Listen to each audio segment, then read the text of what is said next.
आपकी मसाइल बहुत बड़े छोड़ के गई थी जो संभालने इतनी मुश्किल थे, इतनी तकलीफ दे थे जो ये बता रहे हैं, या इनकी पॉलिसी साजी के अंदर ऐसी उससे ज्यादा जो मैं बता रहा हूँ उससे ज्यादा थे? देखिए, अब अगर ओवरऑल देखें पाकिस्तान के जो मसाइल हैं इकनॉमिक, नदीम, वो स्ट्रक्चरल हैं। देखिए, बात ये बार बार आ रही है we live beyond our means. हम उतना एक्सपोर्ट से कमाते नहीं हैं जितना हम इंपोर्ट्स पर खर्च कर देते हैं। हम उतना टैक्स कलेक्ट नहीं करते हैं जितने हम अखराजात गवर्नमेंट के कर देते हैं।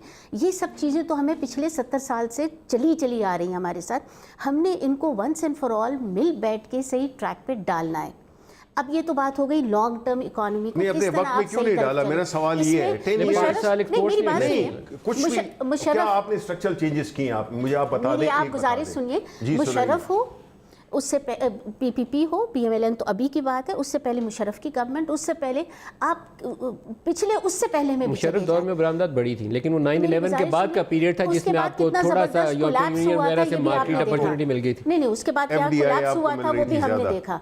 ये जो पीपीपी कोलैप्स हुआ था 2007 में जब बीबी की असैसिनेशन हुई, उसके बाद 4 महीने का वो बबल बस्ट हो गई एकदम, बिल्कुल आ गया, और आईएमएफ पे फटाफट आन के जाना पड़ा उनको। तो देखिए, ये बातें हमें समझ लेनी चाहिए कि ब्लेम गेम छोड़ दें अब हम पाकिस्तान की इकोनॉमी पे, पॉलिटिक्स खेलना छोड़ दें पाकिस्तान की इकोनॉमी में, मिल बैठ के इसको सही ट्रैक पे डालना। नहीं, आप अपनी हुकूमतों में क्यों नहीं लाए? पिछले 20 सालों में अभी ये टॉक शोज पे कहने की बातें, ये अमल की बातें आपको करनी चाहिए। नहीं आई 20 सालों में ग्रीनफील्ड प्रोजेक्ट्स में इन्वेस्टमेंट नहीं आई है। 20 साल हो गए मुझे, मैं कोई 30 साल से इकोनॉमी कवर कर रहा हूँ, मैंने 20 साल में इन्वेस्टमेंट नहीं देखी, नई फैक्ट्रियां लगते नहीं देखी, टेक्सटाइल में मॉडर्नाइजेशन होते नहीं देखी। इन्होंने देखें आर्टिफिशियली इन्होंने डॉलर के रेट को बरकरार रखा। ज्यादा टेक्सटाइल बेच रहा है जो कॉटन प्रोड्यूसर ही नहीं है। देखिए, बिल्कुल ठीक कह रहे हैं आप, जब भी तो मैं ये कह रही हूं कि हमें स्ट्रक्चरल एडजस्टमेंट्स कर लेने।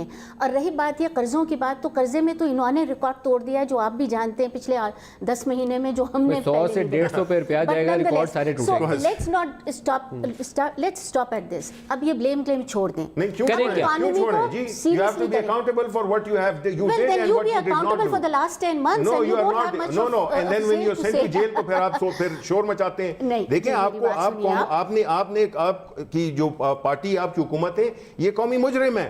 इन्होंने इस मुल्क को इस नच पे खड़ा कर दिया है कि जिसमें हमारे पास कोई चारा नहीं है कि हम भीख मांगे, हम अपने गरीब लोगों को। आप लोगों का क्या? आपके तो सारे एसेट्स, आपके सारी जायदादें, आपकी औलादें बाहर बैठी हुई हैं।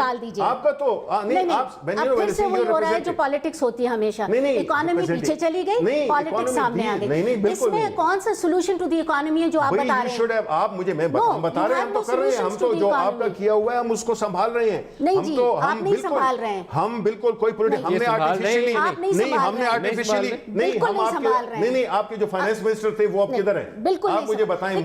पॉलिटिक्स को छोड़ दें। पॉलिटिक्स को क्यों छोड़ें? आपके फाइनेंस मिनिस्टर किधर हैं? आप किसके? हमारे असेंबली में बैठे हुए हैं, ऐसी कोई बात नहीं है। आप मुझे बताएं, इन्होंने आर्टिफिशियली डॉलर को मेंटेन किया, वो कोई सही तरीका था? उसकी हमने बड़ी हैवी प्राइस अदा की। हमने ये सारी चीजें जो की हैं वो ये है कि तकलीफ दे जरूर हैं, लेकिन कम से कम जो रास्ता है वो क्लियर हो जाएगा। तकलीफात रास्ता क्लियर होने के कोई इम्कान नहीं, ये तो नहीं। हमारी तो ये हमारा ये मानना है भाई, आप हमारे से 5 साल बाद आप हमसे रास्ता ऐसा नहीं है जिसपे आप हमसे हिसाब लें। 1.5 साल बाद आप हमसे हिसाब लें कि जी शिबली साहब, जाहिर है कि देखें, कोई 1 साल बाद पूछ लेंगे, 30 जून को पूछ लेंगे, लेकिन अभी तक वो रास्ता मुझे नजर नहीं आ रहा।